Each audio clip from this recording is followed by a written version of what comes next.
सम्मुख वाद विवाद संवाद, साथ साथ है छायावाद, बेढब को दे जो रूप सलोना, तुम हो ऐसे कुंभकार, हे हिंदी के वरद पुत्र तुम, करो शतायु मंजिल पार।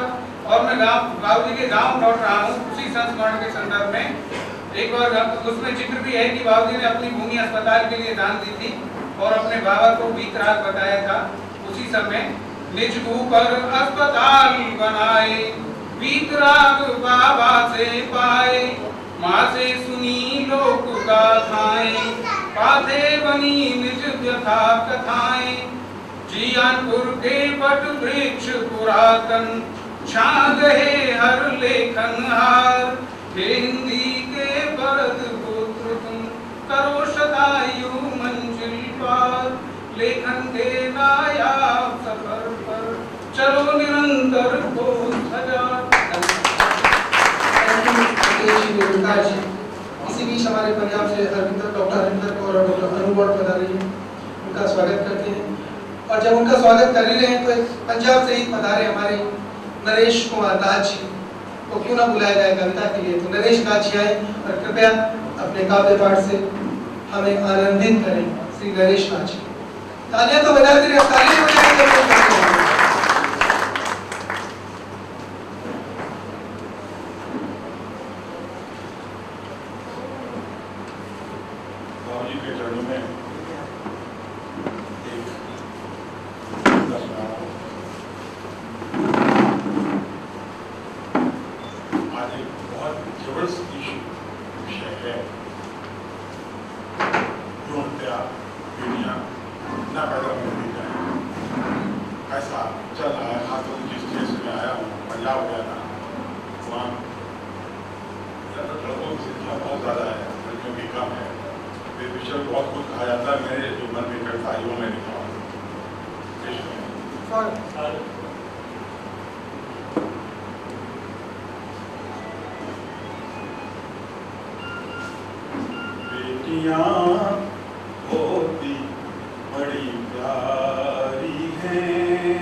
कोख में मारते हैं जो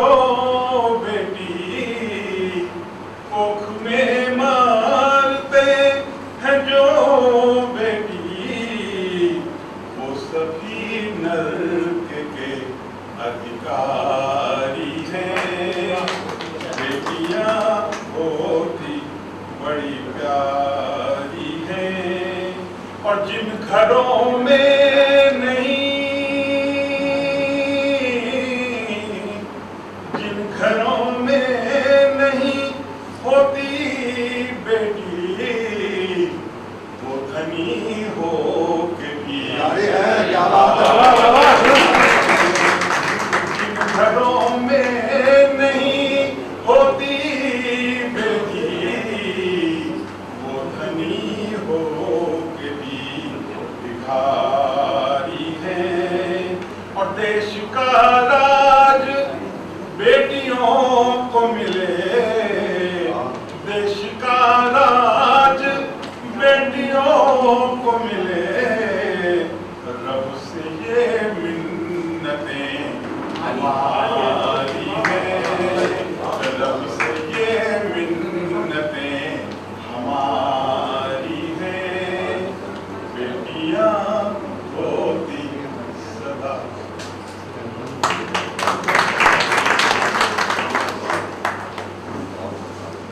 मातृशक्ति के संरक्षण के लिए, बेटियों के संरक्षण के लिए पंक्तियां पढ़ी, बहुत अच्छी कविता।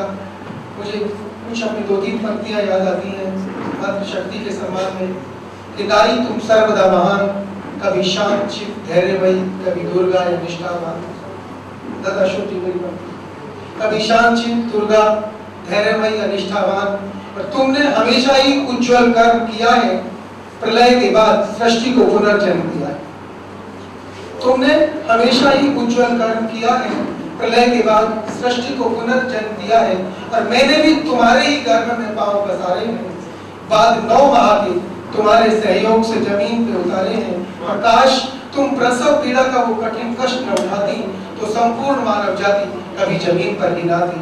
संपूर्ण मानव जाति कभी जमीन पर ही ना थी। यहाँ उपस्थित रोज की कविताएं हैं आदरणीय ममता जी, और उसके बाद पुस्तक का विमोचन दादा के हाथ से करना।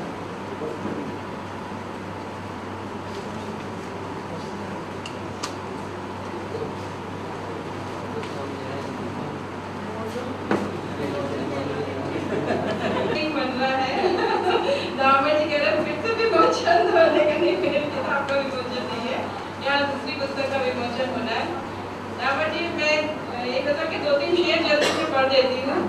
हमारे आसपास आजकल जो कुछ चारों तरफ है उसको ध्यान में रखिएगा आप और सुनिएगा कि घर तो कायम है मगर घर की वो तस्वीर नहीं, कि घर तो कायम है मगर घर की वो तस्वीर नहीं, घर के रिश्तों में मोहब्बत की वो तासीर नहीं। शुक्रिया। और जैसे भारत का शहीदों ने था सपना देखा, कि जैसे भारत का शहीदों ने था सपना देखा, ये जो भारत है ये उस ख्वाब की ताबीर है। शुक्रिया।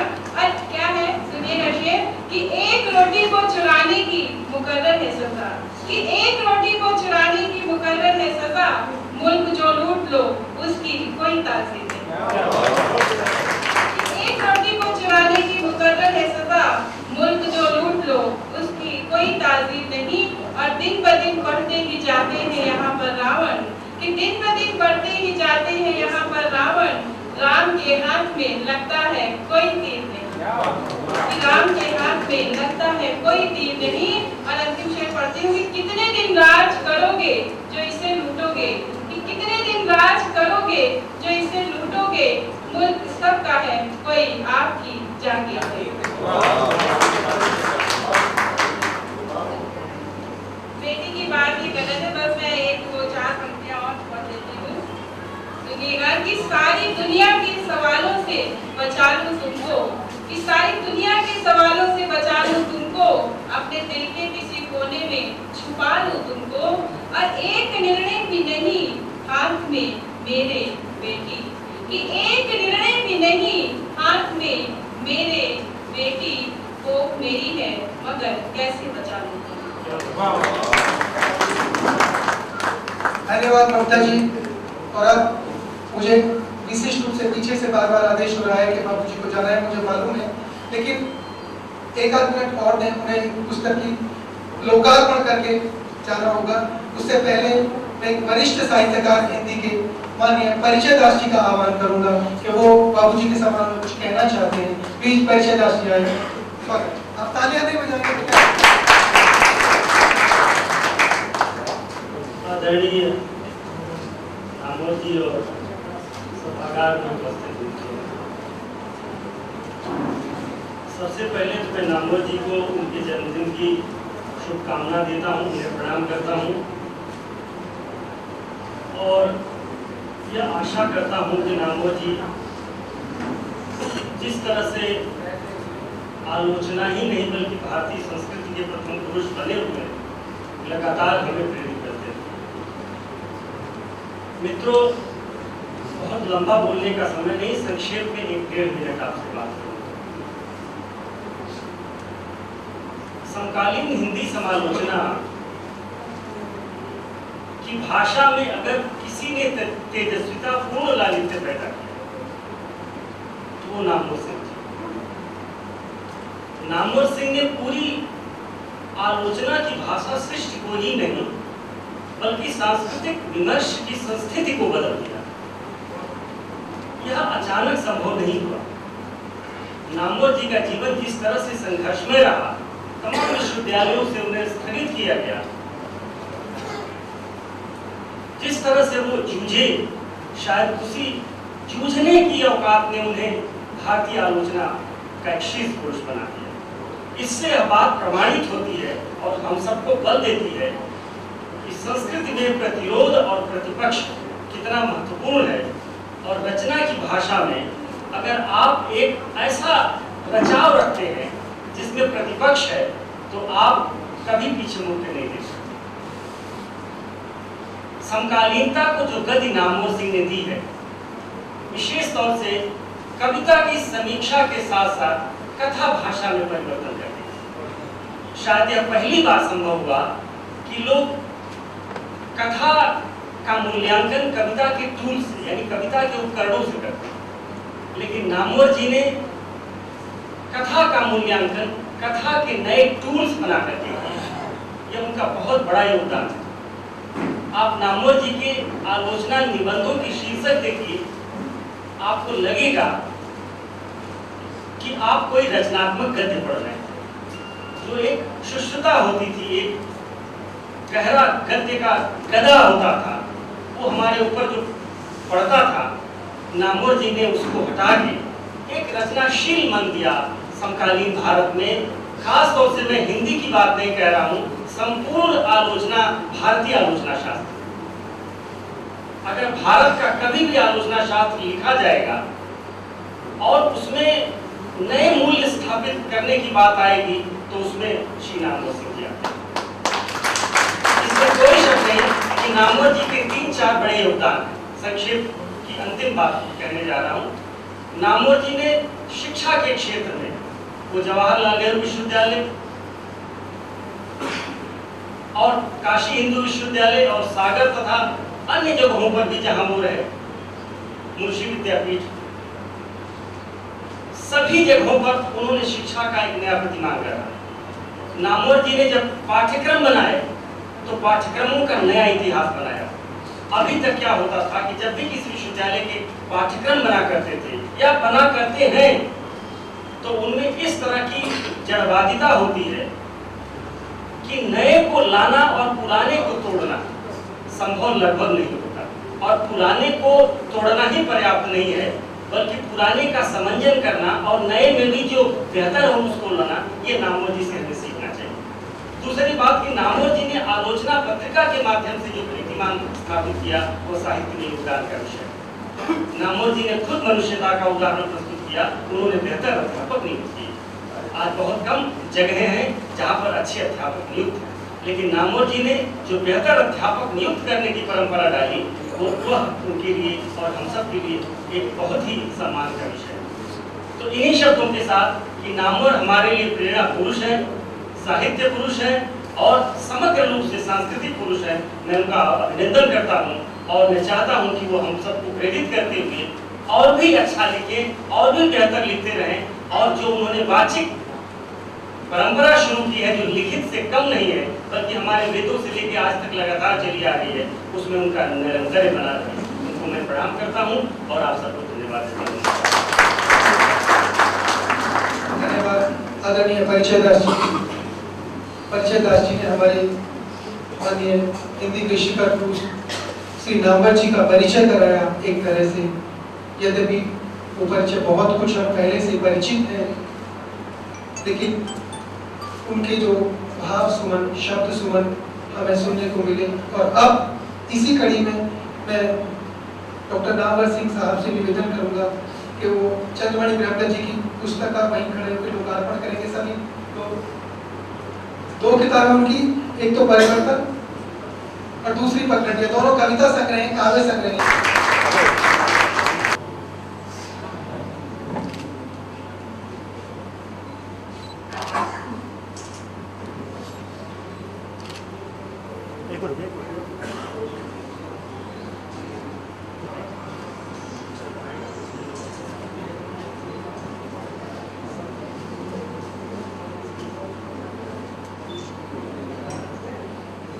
लीला चांदवाल जी जो अध्यक्ष हैं हिंदी विभाग सरकारी महिला कॉलेज पटियाला, और डॉक्टर अब तो सब कवियों की काव्य पाठ की चर्चाएं सुनने का अवसर प्राप्त होगा।